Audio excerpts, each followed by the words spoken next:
Thank you. Tirsa, I want to know Rost's story. Why he was made an outcast. He never told me. Said he took an oath of silence. What did he do? Oh. Yes, that. What crime did he commit? I will tell you if you wish. But it is a long story. Are you sure you want to hear it now? Of course I want to hear it. Tell me. Rost never committed any crime. He was an outcast by choice. What? What do you mean? Many years ago, before the derangement, before the Red Raids, a band of murderous outlanders, 12 in number, struck without warning. At Mother's Vigil, they took hostages, and then pressed on, headed for Devil's Thirst. Mother's Vigil? Where's that? You would know it as the Forsaken Village, near the Karja border. But at the time, many families lived there. Rost's was one of them. His mate was killed fighting the Outlanders, and his daughter was among those taken hostage. His daughter? What was her name? Alana. She was just 6 years old. Nora Braves couldn't stop 12 Outlanders? Or rescue the hostages? It was quite impossible. We outnumbered them, but every time a Brave came within bowshot, the Outlanders killed a hostage. What did they come here to do? That was never discovered. We couldn't track closely enough to observe them. We know they camped beyond Devil's Thirst for 2 days. There were reports of strange noises. And then, as suddenly as they came, the Outlanders made their way back to the border and disappeared. What happened to Rost's daughter? She was killed? Rost was one of the Braves who tracked the Outlanders, keeping his distance. There were 6 hostages still alive when they reached the border. Alana among them. Rather than release them, the Outlanders slit their throats and left the corpses just across the border, mocking us. Why? Cruelty. They knew the faithful Nora would not leave the sacred land to collect the bodies, let alone pursue them.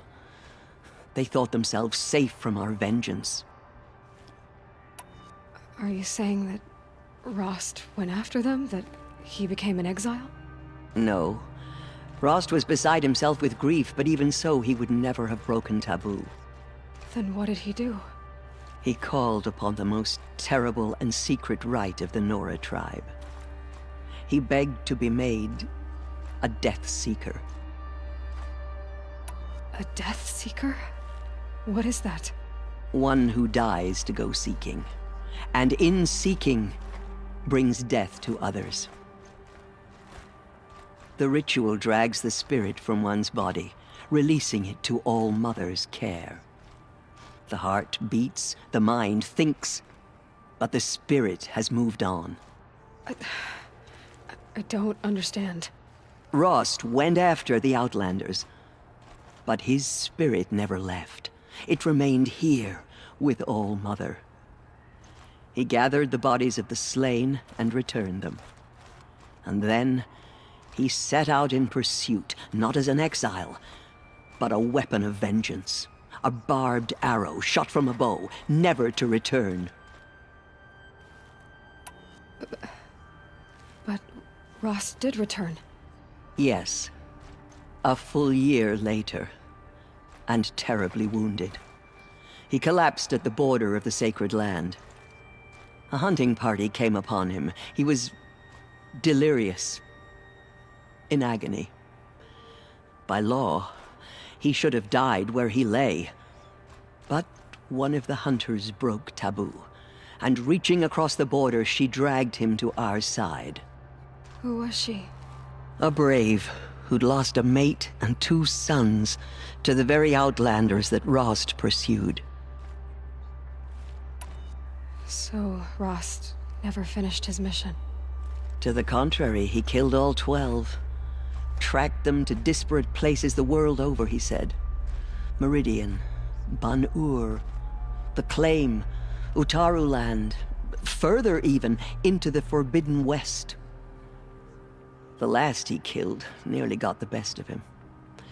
Wounded, he stumbled and crawled back to us, hoping to die as close to the sacred land as he could.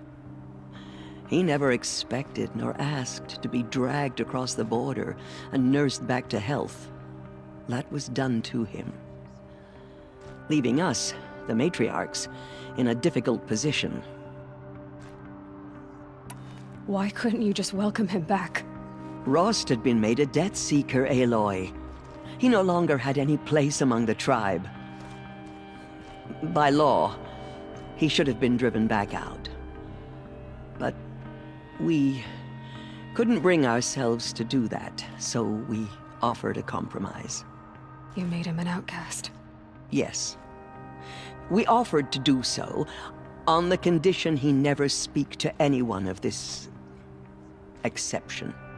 After all he did, all he suffered, to be declared an outcast was his reward. Rost was overjoyed. He never expected to live another day in the sacred land, let alone the embrace, so close to the goddess. He resolved to spend the rest of his days in solitude, and was happy to do so. But then you found me, and gave me to him. Yes. Another compromise. The matriarchs feared you, and would not let you be raised by the tribe. And so we turned to Rost. I knew that he would take care of you, bring you up, teach you to worship All-Mother and respect the ways of the tribe. He certainly tried anyway. You took a man who'd lost his daughter and made him raise an infant girl? Doesn't that strike you as callous? I'm inclined to think the course of events has shown the wisdom of our choice. And I'm quite certain that from the moment he laid eyes on you, he saw you as a gift, and never a burden. All right, Tirsa, that's quite a story.